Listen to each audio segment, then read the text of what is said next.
Espace TV, le 22h.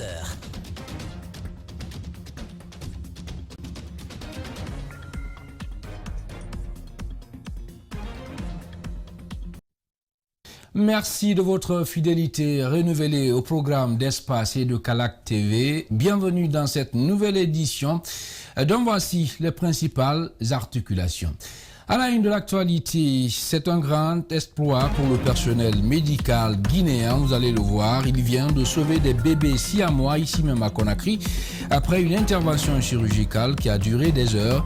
Et c'était ce mardi dans une clinique de la place. Il faut dire que les bébés se portent mieux, mais leur mère, elle, est décédée donc lors de l'accouchement à Farana. Et puis, c'est la dominante de l'actualité internationale. Vous savez, ce mercredi, le nouveau président américain a été investi ce jour comme 46e président des États-Unis d'Amérique. Un événement qui ne laisse pas indifférent la classe politique et certains citoyens en Guinée. À suivre le reportage d'André Mossi Milimono dans cette édition. À venir également dans notre journal, la rubrique Notre Angle, une rubrique qui nous mène ce soir à Mamou où le chômage frappe de plein fouet les jeunes pour donc subvenir à leurs besoins. Nombreux sont ceux qui optent pour les petits métiers comme le lavage automobile. Nous ferons le point avec notre correspondant régional basé à Mamou. C'est tout pour les titres. Bienvenue à tous. Encore une nouvelle fois, merci de votre fidélité, mesdames et messieurs, à Espace et à Calac TV. Incroyable, mais vrai, oui, le personnel médical guinéen, vous allez le voir, vient de sauver des bébés siamois, ici même à Conakry, après donc une intervention chirurgicale qui a duré des heures. C'était hier, mardi, dans une clinique de la place. Et si les bébés se portent mieux, leur mère est, elle, donc décédée lors de l'accouchement à Farana, c'est en Haute-Guinée. Et c'est une prouesse de Dr Bala Moussa Touré, chirurgien, pédiatre et toute son équipe. Ali Badra Kamara et Ibrahima Sori Kamara signent ce compte-rendu. Mardi 19 janvier 2021, jour de la toute première opération des bébés siamois en Guinée. Dr Bala Moussa Touré et son équipe s'apprêtent à rentrer au bloc. Une équipe composée des anesthésistes, des nutritionnistes et des chirurgiens. Dans le bloc opératoire, tout est prêt pour recevoir les bébés siamois. Ici, chacun joue minutieusement sa partition. 2 heures après l'opération, les deux enfants sont séparés. Un exploit pour la médecine guinéenne. La séparation des siamois demande un travail collectif. Donc, ça a été pluridisciplinaire. Comme je vous ai expliqué tout de suite, ces enfants ont été pris en charge d'abord par les nutritionnistes pour avoir le poids nécessaire. Alors, pendant leur séjour à la nutrition à Donka, nous avons envoyé le pédiatre évaluer les enfants. Les enfants, ils ont été consultés par les neurologues et ils ont été suivis. Quand les enfants ont eu le poids nécessaire, nous avons appelé nos collègues anesthésistes qui m'ont rassuré qu'ils peuvent les endormir et qu'on peut opérer dans la tranquillité. En Guinée, les médecins n'avaient jamais reçu une telle opération. Les bébés qui naissent fusionnés étaient évacués à l'extérieur dans les établissements médicalement avancés. Cet exploit est la preuve que tout est possible. Et grâce à lui, les parents des jumeaux ont retrouvé le sourire et l'espoir. En fait, je prie Dieu le Tout-Puissant qui a fait que les enfants là soient séparés aujourd'hui. Et je remercie aussi M. Sidikiba Mara qui a accepté d'aller chercher les enfants à Farana. Et je remercie aussi l'équipe de Dr Bala Moussa qui ont réussi, parce que c'est peut-être une première, en tout cas en Guinée. C'est ma première fois d'apprendre que les bébés siamois ont été épaulés en Guinée et que ça réussisse. Un moment historique pour le personnel médical ainsi que pour les parents. Mais ces jours-là, la maman des bébés épaulés était absente. Elle serait décédée pendant l'accouchement dans un village de la Haute-Guinée situé à 60 km du centre-ville de Farana. Je suis convaincu, si cette maman, paix à son âme, avait consulté les 3 premiers mois on allait détecter ces siamois, on allait décider quelque chose. Séparer des bébés siamois était jusqu'ici un exercice périlleux et impossible en Guinée. Dr Bala Moussa Touré pense qu'il existe des médecins guinéens qualifiés. Seul bémol, le manque d'infrastructures sanitaires adéquates auxquelles l'État doit impérativement faire face. Merci donc Ali Badra Kamara pour ce reportage. Et puis le suspense, vous le savez, disparaît petit à petit en Guinée. Vous le savez, le président de la République, le professeur Alpha Condé, a présenté une partie de son nouveau gouvernement ce mardi à travers un décret lu sur les ondes des médias d'État. Et 16 ministres ont été nommés, parmi eux 14 sont reconduits dans leurs fonctions. Des nominations qui suscitent des réactions dans la capitale guinéenne. C'est un reportage que nous signent Yena Bangora et Aliouba. Dans la longue attente du nouveau gouvernement, nombreux sont des citoyens qui s'attendaient à la concrétisation du slogan « Gouverner autrement ». Il a géré avec ces gens-là pendant 10 ans, on n'a rien vu. On ne peut pas dire qu'il n'a totalement rien fait, mais il ne nous a pas convaincus. Ça, vous avez compris. Maintenant, reconduire ces mêmes personnes, il a passé à côté. On a entendu le président parler que je connais les ministres qui ont mouillé les maillots. Donc si le gouvernement et le président parle de connaître les ministres qui ont mouillé les maillots, c'est que ce sont les mêmes ministres qui vont rester là. Donc on ne parle pas de nouveau gouvernement, mais plutôt la gouvernance continue d'Alpha Condé. La reconduction des ministres, ce n'est pas étonnant pour les Guinéens. Ceux qui vous ont aidé à Alpha à avoir le 3e mandat, c'est la même personne qui continue. Par ailleurs, c'est la reconduction de la ministre de l'Enseignement technique Zénab Nabaya Dramé, accusée d'un prétendu détournement de 200 milliards de francs guinéens, qui fait encore mal à ses citoyens interrogés. Quelle qu'en soit la compétence de la dame, il y a d'autres Guinéens aussi qui sont plus compétents qu'elle. Donc s'il a un problème de justice derrière, moi je pense que je n'apprécie pas de ce côté. Le président devrait regarder et remplacer la dame, même s'il devrait le nommer à une autre poste, mais en attendant de régler d'abord ces cas de détournement. La population a besoin de voir quelque chose qui est clair dans ça. On n'a jamais vu.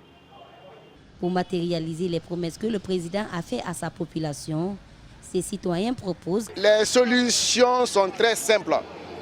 Alpha n'a qu'à faire appel à ses opposants qui les haïssent aujourd'hui, qui ne les aiment pas aujourd'hui, qui ne veulent même pas leur voir aujourd'hui, qui veulent les éliminer aujourd'hui. Il n'a qu'à leur faire appel pour qu'ils travaillent ensemble.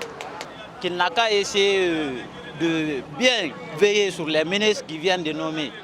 Parce que quand vous nommez quelqu'un, il faudrait aussi un suivi de près. Les yeux sont désormais tournés vers le fonctionnement de cette nouvelle équipe de la 4e République en attendant la publication définitive de la liste des autres membres du gouvernement.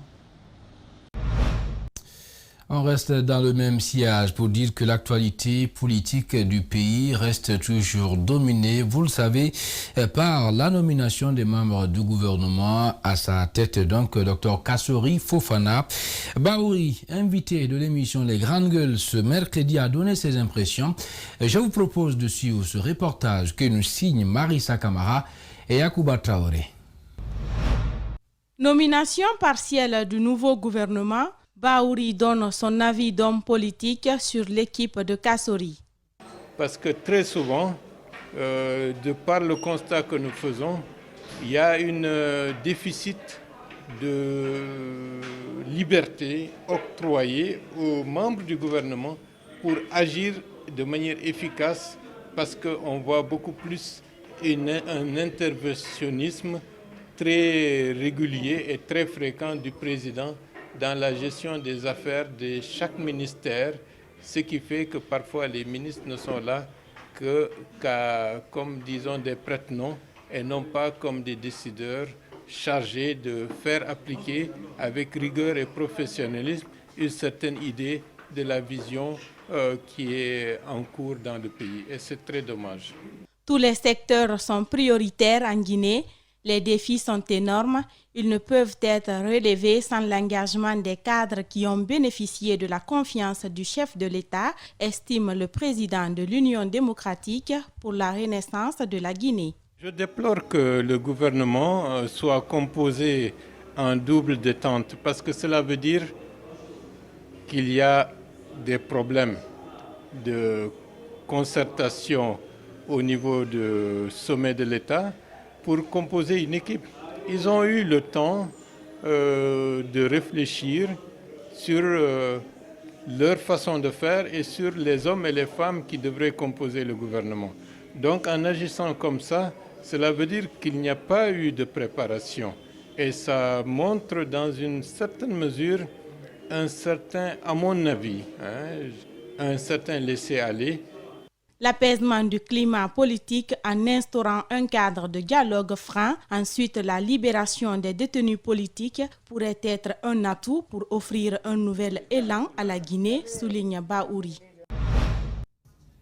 Dans le reste de l'actualité nationale, deuxième journée de visite de la délégation gouvernementale dans la préfecture de Forêt-Karia. Objectif, remercier, la population de cette localité pour son vote massif lors des dernières élections en Guinée. Rosaline Gauthier-Monemo commente les images de Djibril Kabak Kamara. La deuxième journée de la visite nous conduit à Kalia, Forêt-Karia Centre et Alassoya. Le but est clair, transmettre les remerciements du chef de l'État aux populations de Forêt-Karia pour leur participation massive aux dernières élections législatives et présidentielles. La préfecture de Forêt-Karia est en plein chantier. Aujourd'hui, elle a bénéficié de la construction de plusieurs édifices administratifs. Les travaux vont bon train pendant la campagne. Évidemment, ce n'était pas les travaux avancés. Et aujourd'hui, à certains endroits, les travaux sont terminés ou en voie d'être finis.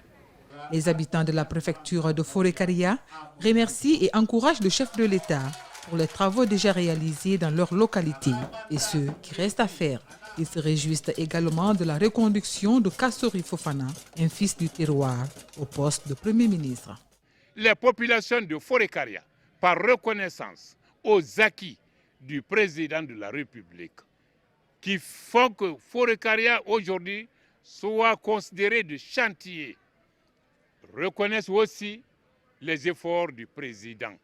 C'est le lieu de dire donc merci aux bâtisseurs pour le choix porté sur le fils de Forêt-Karia en la personne de son Excellence, Dr Ibrahim Kassori Fofana.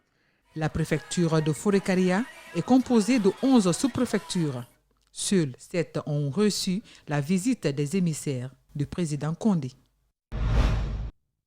Dans le reste de l'actualité nationale, comment mobiliser et organiser les citoyens pour faire face justement au développement de leur collectivité?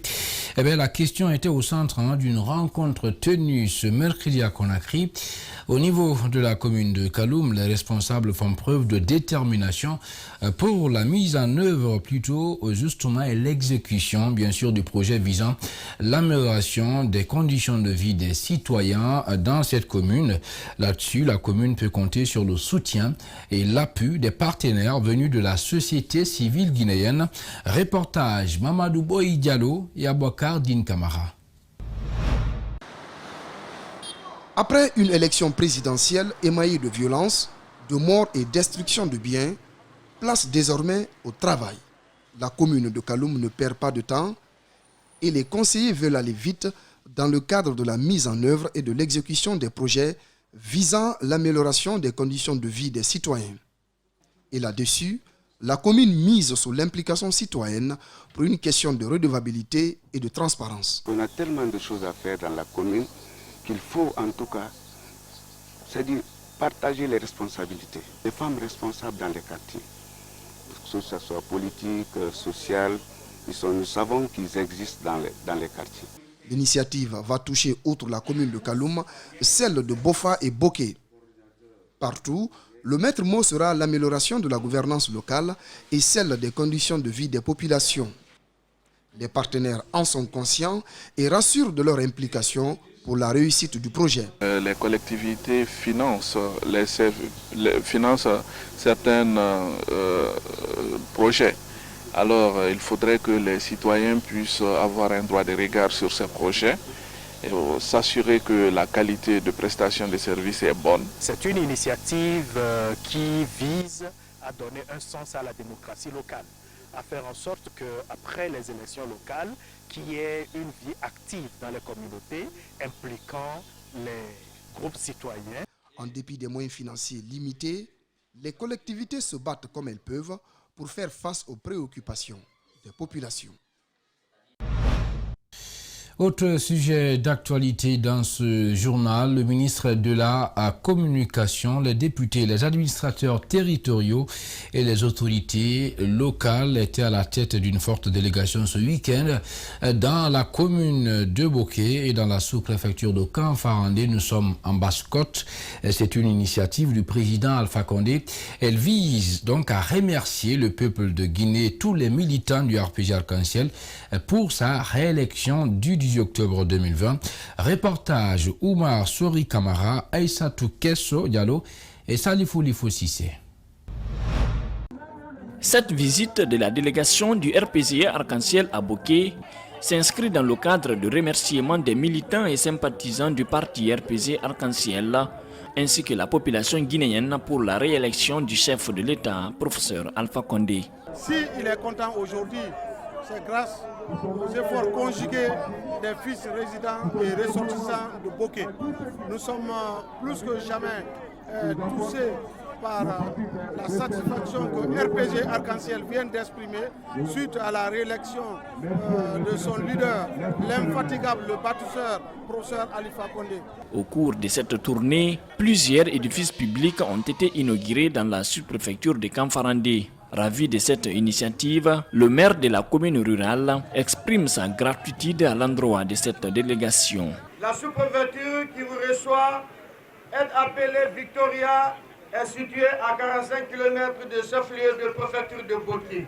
Depuis l'événement de la Troisième République, Kamfarandé se réjouit des innombrables projets de développement réalisés grâce aux initiatives du président bâtisseur, le professeur Alpha Condé, qui a initié à travers l'ANAFIC et FODEL les projets de développement communautaire.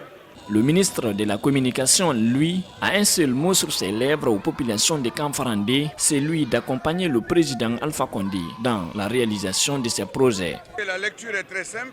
Comme vous l'avez dit, Kamfarandé est une ville historique de la région de Kakandé, la Grande Victoria. Et la mobilisation des populations de Kamfarandé témoigne parfaitement de leur adhésion et de leur affection pour le président de la République, le professeur Alpha Condé.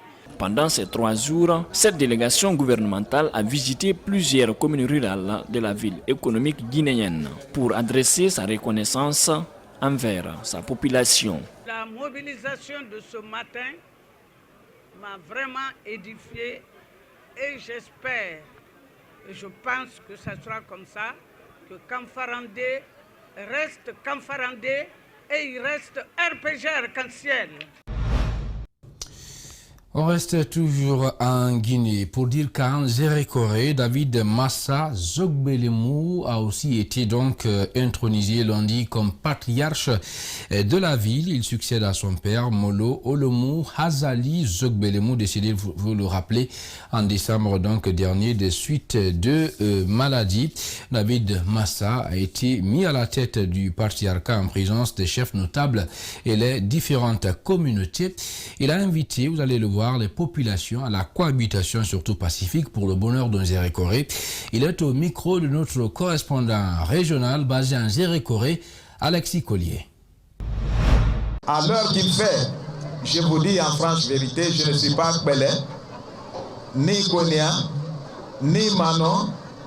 Par contre, je suis Guinéen tout court. Et je veux que nous soyons comme ça. Zérékoré, c'est pour nous tous. Soyons unis. Quand nous sommes unis, nos fils, nos enfants, nos neveux qui sont là en train de chômer, bientôt on aura quelque chose à faire. Je ne suis pas venu ici pour prendre la place parce que je veux le prendre. Mais par contre, c'est mon feu, père, le vieux Moromo Hazali Zogbelemou, qui, sachant ce que nous avons fait ensemble m'a choisi pour être son successeur et devant beaucoup de personnes. Voilà, propos recueillis donc par notre correspondant régional basé du côté de Nzérékoré, Alexis Collier. Retour ici à Conakry, mesdames et messieurs, pour vous dire que les élèves de Tima, un établissement d'enseignement primaire situé entre les quartiers Yimbaya et Taneri, tirent le diable par la queue. Vous allez vous-même le constater. Un dépotoir d'ordures est en train de prendre une proportion considérable et affecte déjà les élèves et les riverains. Des riverains qui demandent d'ailleurs l'intervention des autorités pour dégager ce dépotoir d'ordures. Reportage Justin Leno et Yibril Kabak Kamara. Aux alentours de Tima, une école maternelle située entre Jimbaya et le marché de la tannerie, quelque chose de gigantesque se prépare. Un dépotoir d'ordures au cœur du quartier sous l'œil impuissant des riverains prend des proportions considérables. Ça fatigue les enfants, ça les rend malades. Et c'est une école. Voyez-vous, vous avez vu tout ce qui est là. Et tout le quartier maintenant dépose ces ordures-là. Tout le quartier, on ne peut rien. Parce que ce n'est pas pendant la journée que ces gens-là déposent. C'est la nuit. Pendant la nuit, vers les 1h, 2h du matin, qu'ils viennent verser devant l'école, on ne les voit pas. Ici, plusieurs familles y viennent pour verser en longueur de journée des ordures en quantité suffisante. Une odeur nauséabonde et une fumée des plus polluantes, c'est le quotidien de ces tout-petits de l'école Tima. Nous, on est là à balayer tous les jours, mais les gens ne comprennent pas. Parce qu'ils viennent déposer les ordures là ici. Ça nous gêne. Les voici exposés à la recherche du savoir dans un environnement inapproprié malgré eux. Ces dépotoirs d'ordures polluent déjà l'air que les riverains respirent. L'eau des robinets risque aussi d'être affectée. Le plus grand tuyau de distribution d'eau potable installé par la SEG qui quitte depuis Matoto est placé sous le poids des ordures ménagères de tout genre. Nous sommes innocents, il faut voir l'état des enfants, l'état de l'école. Là, il faudrait que les autorités concernées soient là pour nous assister. Selon les riverains, le maire de Matoto serait au courant de l'existence de ces dépotoirs d'ordures dans cette zone. On en a parlé au chef secteur, au chef de quartier et on a même contacté le maire qui est venu voir. Mais en nous disant de faire un écrit que parce qu'il n'a pas les pleins pouvoirs, pour ça, il n'avait pas le nécessaire camion, tout, pour enlever ces ordures-là d'ici. Mamadou Batos Kamara est bien au courant. Joint au téléphone, il a précisé que c'est plutôt un ancien dépotoir sur lequel il a interdit de jeter les ordures avant de trouver plus de moyens financiers pour le dégager.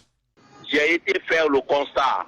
Et quand on fait le constat, il s'agit de prendre des dispositions pour enlever. Parce qu'on ne peut pas dire aux citoyens, vous qui avez mis, c'est vous qui allez enlever. Il faut prendre des dispositions et faire des sensibilisations pour éviter que les citoyens ne viennent maintenant mettre des ordures là-bas. Comme on ne peut pas le faire sans les moyens, il faut attendre parce qu'on était à la fin de l'année. Nous sommes en début de janvier.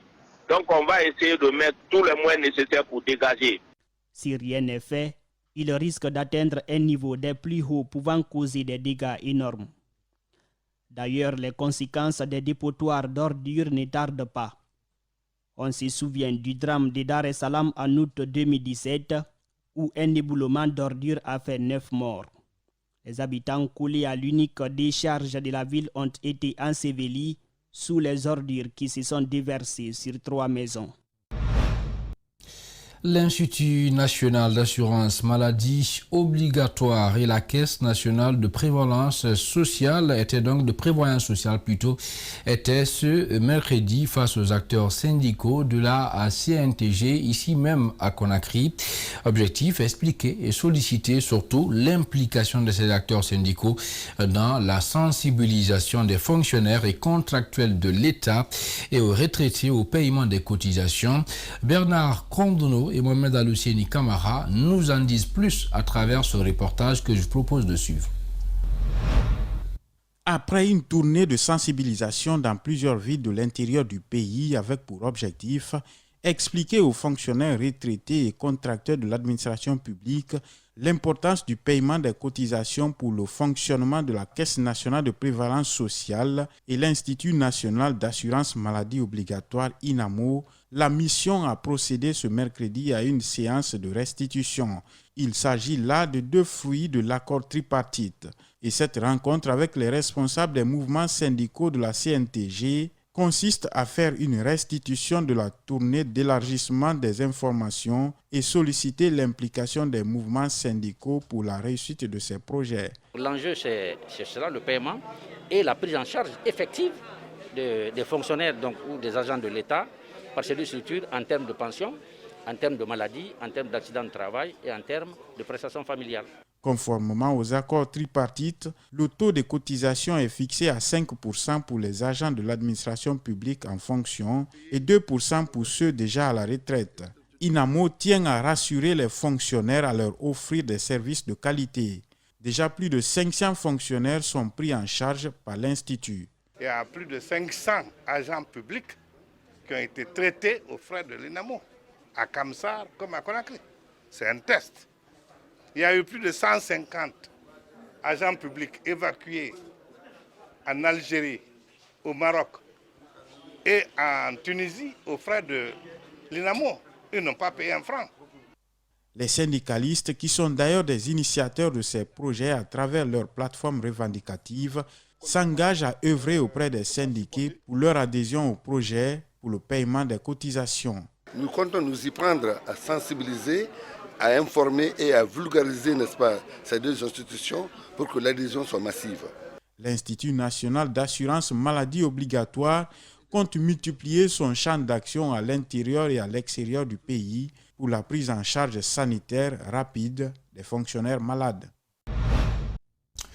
Et puis la famille Pogba, initiatrice du projet 48 heures pour la Guinée, vient d'apporter son soutien aux enfants à l'intérieur du pays, donc dans la Guinée profonde. Il a fait des dons de forage et distribué même des jouets aux enfants dans plusieurs villages. Mariam Fodé Kamara commente les images de Tcherno Sadouba. Le projet 48 heures pour la Guinée est une initiative de la famille Pogba. Il a pour objectif de donner le sourire aux populations démunies. C'est dans ce cadre que la mission a séjourné dans plusieurs villages à l'intérieur du pays, notamment à Zérékoré. Ce membre de la famille parle du choix de Zérékoré. On est né à Conakry, mais leurs parents sont d'origine de Zérékoré. Comme nous résidons ici, c'est le chef-lieu administratif de la région. C'est pourquoi on est venu à Zérékoré. Aider quelqu'un, c'est vraiment lui donner un espoir dans sa vie. Et c'est ce que j'ai toujours souhaité. Donc le fait qu'ils viennent maintenant aider la Guinée, ça ne fait que me réjouir, accomplir mes espoirs. Plus d'une 50aine de villages ont été sillonnés par les donateurs qui ont distribué dans des orphelinats et à d'autres cibles des sacs de riz, des chaussures et des jouets. On a passé presque plus de 50 villages et on a été arrêtés.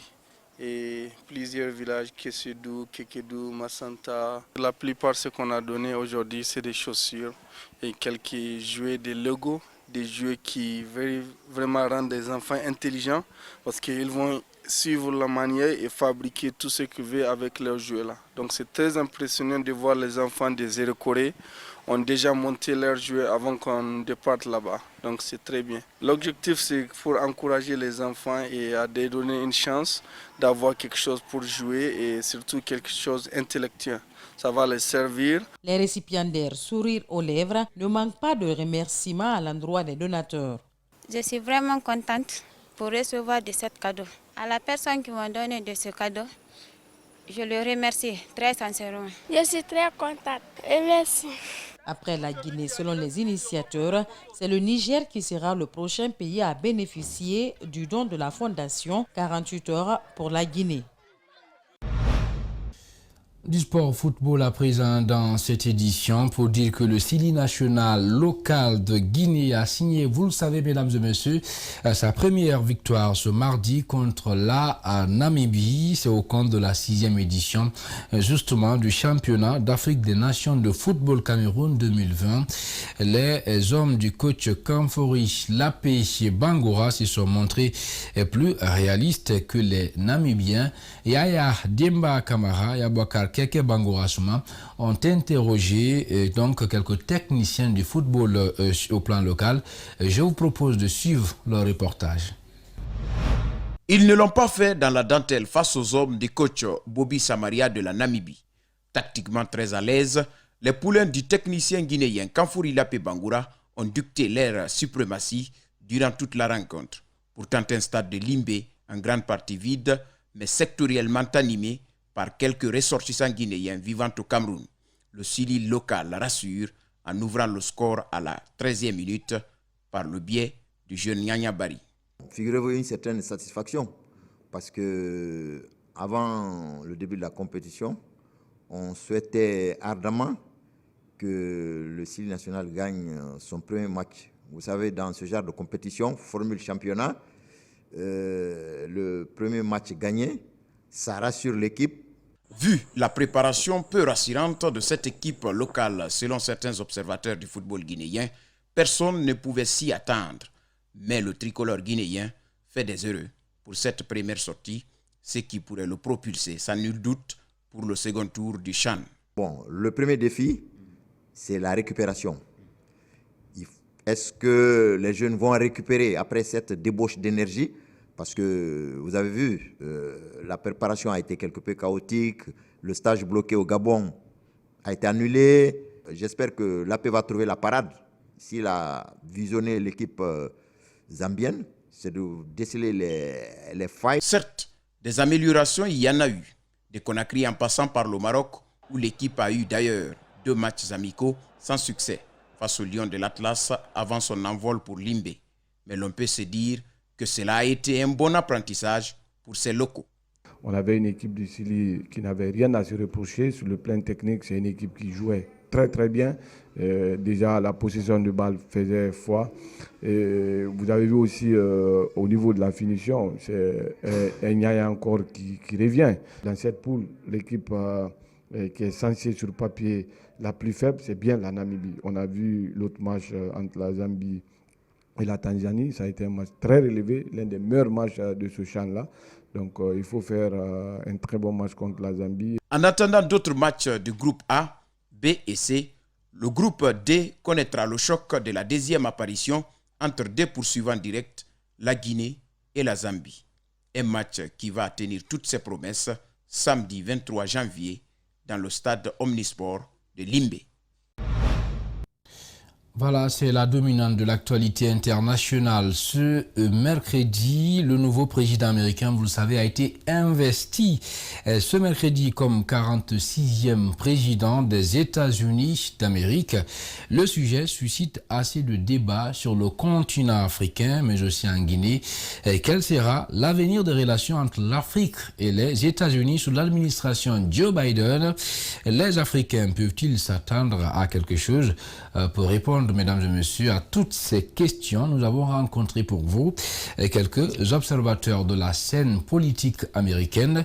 André Mossi Milimono et Lamine Silla signent ce reportage. Il aura passé 4 années à la Maison-Blanche. Donald Trump cède le fauteuil à Joe Biden, qui devient ainsi le 46e président des États-Unis. 4 années qui ont été longues et difficiles pour le continent africain, qui a vu assez de privilèges supprimés par l'ancien président Donald Trump. Joe Biden et son administration prévoient une autre gouvernance. Une lueur d'espoir pourrait enfin naître pour les relations entre l'Afrique et les États-Unis d'Amérique. Joe Biden, nous devons le rappeler, c'était le vice-président de Barack Obama, qui, vous savez, a une relation particulière avec l'Afrique, vu qu'il est lui-même, il a des origines notamment kenyanes.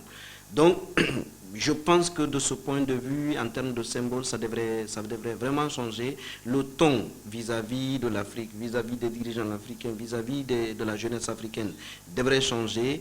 L'intérêt, la considération que les États-Unis vont avoir pour l'Afrique devrait également évoluer. Selon Ali Ouba, les Africains ne doivent pas tout de suite crier victoire. Il estime que la politique internationale des États-Unis repose en premier sur la défense des intérêts américains. Il ne faut pas se mettre dans un esprit de générosité pour dire que les États-Unis doivent faire ceci ou ils auraient dû faire cela. Il ne s'agit pas de formuler des reproches à qui que ce soit. Il appartient à l'Afrique de définir sa propre stratégie de développement. Il appartient au pays de le faire et de tisser les relations qui vont dans le sens de l'intérêt de ces pays-là. Le nouveau président Joe Biden a promis prendre une série de décrets, parmi lesquels le retour des États-Unis à l'OMS, qui sera une bonne nouvelle pour les Africains.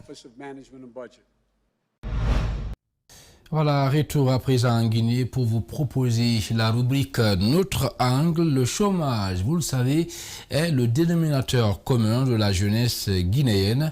À Mamou, la ville Carrefour, le constat, vous-même vous allez le voir, révèle que la majorité des jeunes sont sans emploi ou sous-employés. À l'absence d'une vraie politique gouvernementale pour faire face justement à leur situation, nombreux sont ceux qui optent pour des petits métiers comme le lavage automobile. Et cette activité est devenue aujourd'hui très prisée par les jeunes, même des enfants qui trouvent leurs petites dépenses quotidiennes. C'est un grand format que nous signe notre correspondant régional basé à Mamou, Alpha Mamoudou Bari.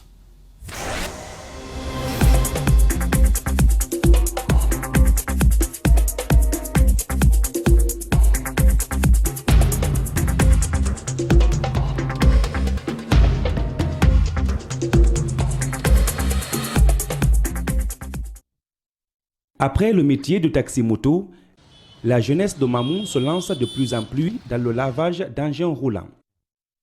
Dans le centre-ville, les lieux de lavage se comptent par dizaines. Sur place, on y trouve des jeunes, des adultes, parfois même des adolescents. Ibrahima est saponificateur de profession. Il s'est lancé dans cette activité depuis 2020. Parce qu'en Guinée, il n'y a pas de travail. Il n'y a pas de travail en Guinée. On regarde pour nous parce qu'on est membre de famille, on est marié, on est avec les familles. Comme par moi, exemple, je regarde à ma part, je suis un père de famille, j'ai un métier. Mais comme il n'y a pas de financement, c'est pour cela qu'on vient faire le travail là, pour laver les motos, on gagne quelque chose à nourrir nos familles.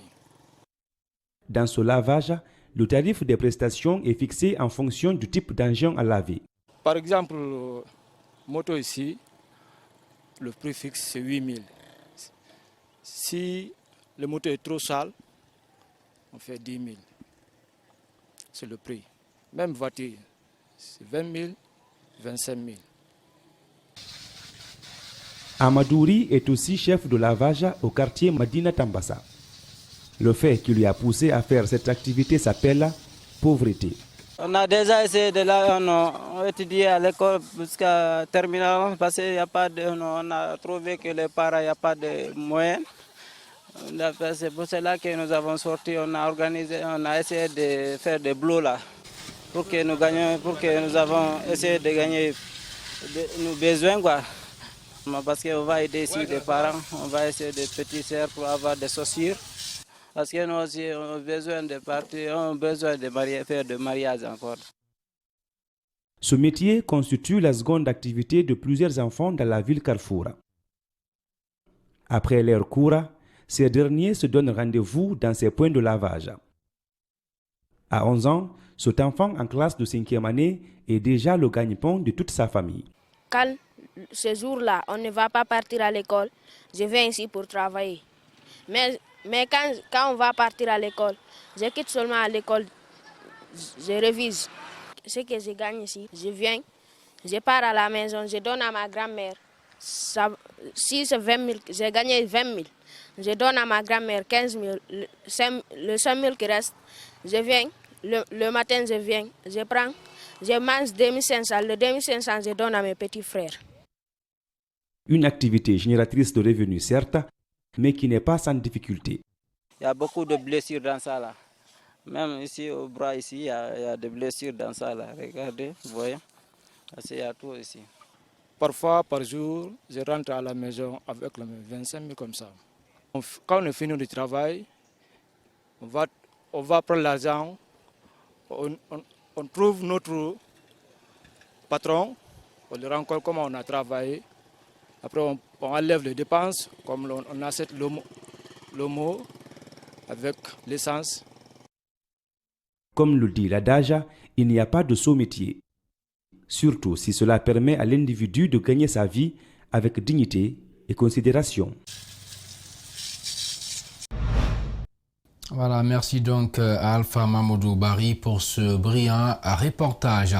Mesdames et messieurs, c'est l'essentiel de cette édition d'information, une édition réalisée par Mamadou Kalisso, conduite à la régie et au cadrage par Lamine Sidibé, le très discret, assisté de Kadi Touré, de Abakar Foté Kamara et de Cheikh Oumar Kaba. Merci à tous de l'avoir suivi et surtout prenez soin de vous où que vous soyez dans le monde. En compagnie des programmes d'Espace et de Calac TV, bonsoir.